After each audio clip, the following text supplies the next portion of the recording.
Just hit a button, Morty, give me a beat! Oh man, okay, alright,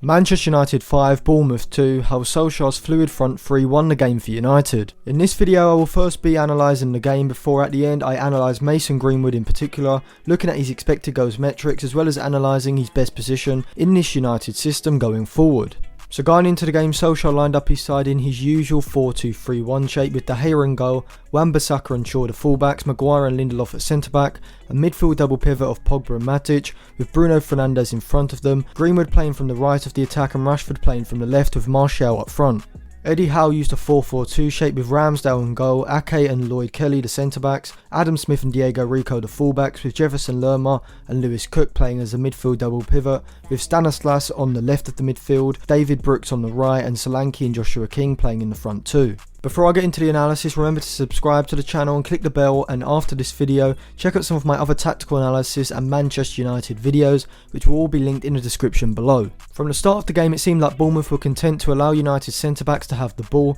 as they dropped off into their 4-4-2 shape, with the front two focused on cutting off the passing lanes into Pogba and Maddison. However, because of this relaxed pressing system, Maddison would drop wide of the front two and Lindelof would push up, which allowed United to progress the ball forward using Lindelof from the right and Maguire or Maddison from the left. United continued with their possession shape that has been so successful in recent games, with Maddison dropping slightly deeper than Pogba to pick up the ball and Fernandes sitting in an advanced position in behind the Bournemouth midfield double pivot, and credit to Solskjaer as United's positioning on the flanks was varied, as most often Rashford and Greenwood would move in field taking up narrow positions in the front three, while Shaw and Wan-Bissaka would advance down the flanks, which would in turn force Bournemouth's wide players to follow them deep, pushing Bournemouth into a back six at times and allowing United more space in the centre of midfield. When Rashford or Greenwood would pull out wide stretching the pitch, the fullbacks made movements in tandem, as seen here as Shaw moves in field into an inverted wing-back position, which is something we didn't see tactically from Solskjaer earlier on in the season. The benefit of this type of movement is that it forces Bournemouth's midfield four to drop deeper to cut off the pass into Shaw, whereas if he had held a wide position there wouldn't have been that problem and the Bournemouth midfield could have pushed higher up the pitch to squeeze the play and stop United progressing the ball forward. Bournemouth did take the lead against a run of play and it highlighted Lindelof and then Maguire's weaknesses. The ball was crossing into the box from a deep position on the right and Lindelof wasn't aerially dominant enough to win the first ball, which led to the ball dropping for Stanislas, who received the ball again after his shot was blocked, and from here he simply rode the ball through the legs of the flat-footed Maguire before beating De Gea at his near post. This goal showcases a mistake from both centre-backs and the goalkeeper, as an aerially dominant centre-back like Koulibaly or Konate would have cleared the ball at the first attempt, but Maguire's defending and De Gea's positioning was the more concerning mistakes in this sequence. Despite being a goal down, I thought United were playing well. Maddison once again had a great game and showed why he should be a regular starter over McTominay and Fred, as he was able to win the ball back a lot in the final third through picking up second balls, which enabled United to sustain attacks in the Bournemouth half, stopping them countering and progressing the ball up the pitch. Bournemouth weren't assertive enough with their pressing when they dropped into their two banks of four. The central midfielders weren't willing to step out of the midfield line to close down the United centre-backs. This was something that Lampard's Chelsea did so well against Manchester City, and you can see how and why it was so effective by watching the analysis of that game, which will be linked in the description below and in the eye above. This led to United being able to move the ball into Bournemouth's defensive third with ease, pushing the Bournemouth midfield into deeper positions as they looked to cut off the passing lanes into Bruno Fernandes and Martial. This was confusing to me as it wasn't like Bournemouth was scared of pressing United high, as they did use a trigger pressing system. The trigger was when the ball would move backwards into United's defensive third. This would lead to Bournemouth pushing up the field, with Brooks moving on to Shaw, Cook moving ahead of the midfield line to close down Maddison. This nearly led to a chance for Bournemouth after a sequence of poor passes from Maguire and De Gea, but Solanke was offside when he received the ball. United did get the equaliser, which stemmed from Solskjaer's fluid front three. Earlier on in the season, the front three in United's 4-2-3-1 shape were very rigid with their positioning, as James kept the width from the right and Rashford played more as a left winger rather than as a left forward. However, in recent games we've seen Greenwood and Rashford drifting into narrow positions, and in this game Greenwood drifted over to the left, which opened up a passing lane for Bruno Fernandes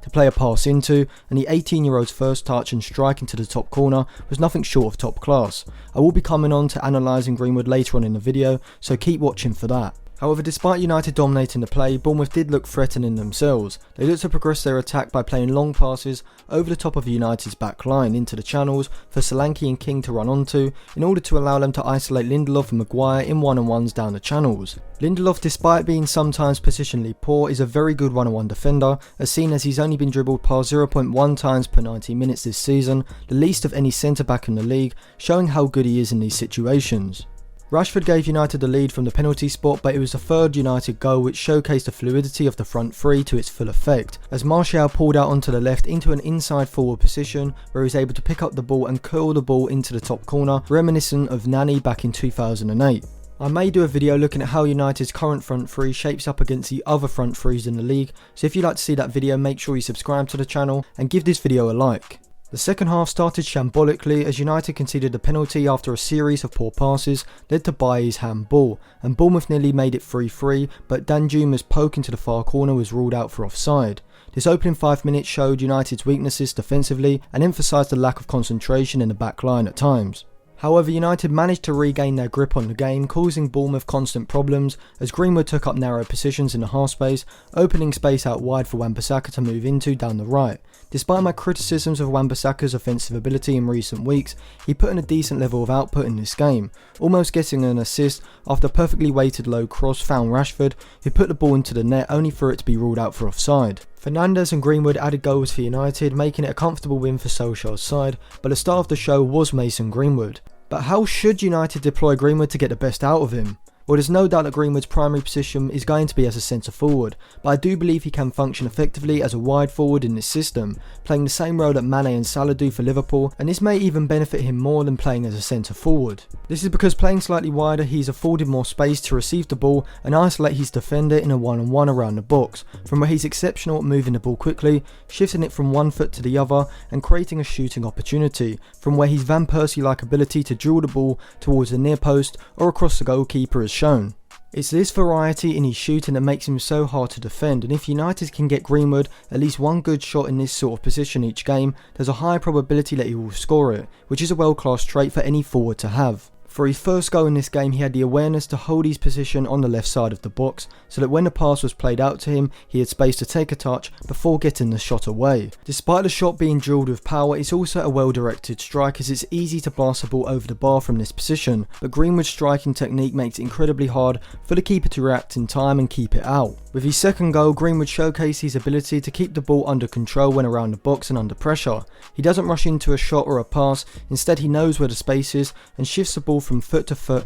in order to get into that position before he displays the same shooting technique, this time with the so-called weaker right foot. Greenwood's two-footed shooting ability also increases the threat further, as it allows him to play from the right or the left and still have the unpredictability over which type of shot he will take. For the rest of the season, Greenwood should operate from the right of the front three, playing as a wide forward, starting in narrow positions, as this is where he's most likely to get his best shooting opportunities from. Greenwood's shooting ability can be seen as he's vastly overperformed his XG rate, as he scored 0.73 goals per 90 minutes, despite his XG being only 0.30 per 90, seeing him score 5.29 more goals than the expected goals metric suggests he should have. I analysed what Greenwood brings to the side from that right hand side compared to Daniel James in my tactical analysis of the Tottenham-Manchester United game, so if you haven't seen that already, that video will be linked in the description below and in the eye above. As for Bournemouth, this game really sums up their season. Their system is not defensively stable enough, as they concede far too many chances from the centre of their midfield, which comes down to a lack of coherent pressing system.